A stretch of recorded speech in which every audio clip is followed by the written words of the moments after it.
खाना खाने के बाद मीठा खाने की क्रेविंग किसे नहीं होती? हर किसी को ही होती है। दिल करता है खाने के बाद थोड़ा-सा मीठा हो जाए तो क्या ही बात है। बिस्मिल्लाहिर्रहमानिर्रहीम, अस्सलाम वालेकुम। मैं हूँ सायरा और वेलकम करती हूँ आपको सायरा की रसोई से। उम्मीद करती हूँ सब ठीक होंगे और बहुत खुश होंगे। तो आज मैं आपके साथ शेयर करने लगी हूँ मीठी टिक्कियों की रेसिपी। बनाने का तरीका बहुत ही आसान है, तो चलें जी बनाना स्टार्ट कर लेते हैं। 2 कप मैंने लिया है मैदा, उसमें 1 कप मैंने डाल दूँगी पिसी हुई चीनी। चीनी को आपने ग्राइंड कर लेना है और उसके बाद हम आधा कप डालेंगे सूजी। सूजी को अच्छी तरह से छान लेना है। आधा कप ही हम इसमें डालेंगे खोपरा, जो कि बाज़ार से आपको ईज़िली मिल जाएगा, और उसके बाद 3 खाने के चम्मच मैं इसमें डालूँगी सफ़ेद तिल, इससे लुक बहुत ज़बरदस्त आएगी। आधा चाय का चम्मच हम इसमें डालेंगे इलायची पाउडर, इससे बहुत ही मज़े का टेस्ट आएगा। ये मेरा होममेड घर का बना हुआ देसी घी है।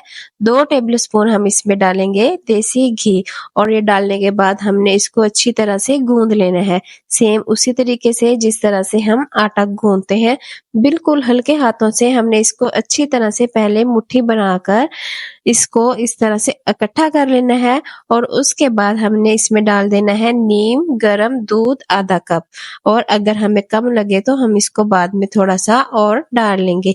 ये बहुत ही ज़्यादा मज़े की बनती हैं, घर में बच्चे बड़े बहुत ही ज़्यादा शौक से खाते हैं। आप इस रेसिपी को ज़रूर ट्राई कीजिएगा, और अगर आप मेरे चैनल पर नए हैं तो चैनल को सब्सक्राइब कर दें, वीडियो को लाइक करें, शेयर करें फ्रेंड्स और फैमिली के साथ। कमेंट में मुझे अपना फीडबैक लाज़मी दिया करें। तो जी ये देखिए कितनी ज़बरदस्त सी और सॉफ्ट सी डो जो है वो हमने गूँध ली है, और अब हमने इसको 1 घंटे का रेस्ट दे देना है। तो जी ये देखें इसको रखे हुए 1 घंटा हो गया है और ये बहुत ही ज़बरदस्त हो चुकी है। अब मैंने ले लिया है कटिंग बोर्ड, और उसके ऊपर हमने इसको इस तरह से स्प्रेड कर देना है। अगर आप इस तरह से स्प्रेड नहीं भी करना चाह रहे तो जिस तरह से हम शामी कबाब या टिक्कियाँ वगैरह बनाते हैं, उस तरह से भी हम इसको बना सकते हैं। लेकिन मैंने एक सी शेप रखने के लिए एक जो है वो जार का ढक्कन ले लिया है, और उसको इस तरह से मैं इसकी गोल-गोल सी टिक्कियाँ बना लूँगी। साइड वाला जो इसका पार्ट है वो हम इस तरह से निकाल देंगे और दोबारा से पेड़ा बनाएँगे, और इसकी दोबारा से हमने टिक्कियाँ बना लेनी है। बहुत ही ईज़ी तरीके से ये बन जाती हैं।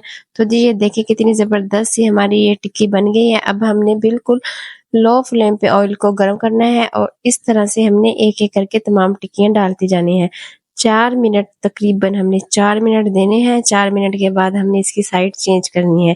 इसका रंग ज़रा डार्क होगा कलर, तो आपने परेशान नहीं होना, ये ना समझ लेना कि ये जल गई हैं।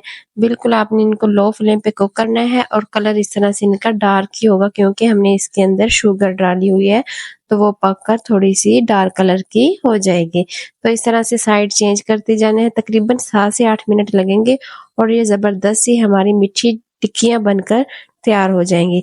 आप इसको दोपहर के खाने के बाद लें या शाम की चाय के साथ लें, बहुत ही ज़्यादा मज़े की ये लगती हैं। बच्चों को बनाकर दें, वो बहुत ज़्यादा शौक से खाते हैं, और अगर आप बाँटना चाहें तो आप इस तरह से बनाकर बच्चों को बाँट भी सकते हैं। तो उम्मीद करती हूँ आपको मेरी आज की ये वीडियो ज़रूर अच्छी लगी होगी। तो अगर अच्छी लगी है तो जल्दी से अच्छा-सा कमेंट कर दें, चैनल को सब्सक्राइब कर दें।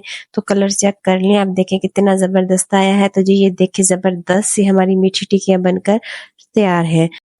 एक जी मैं आपको इस तरह से तोड़कर भी दिखाऊँगी, तो अंदर से ये देखें कितनी खस्ता है, और ये देखने में जितनी मज़े की लग रही है, खाने में उतनी ही ज़्यादा टेस्टी थी। तो जी दीजिए इजाज़त, आऊँगी नई रेसिपी के साथ। दुआओं में रखिएगा याद। अल्लाह हाफ़िज़।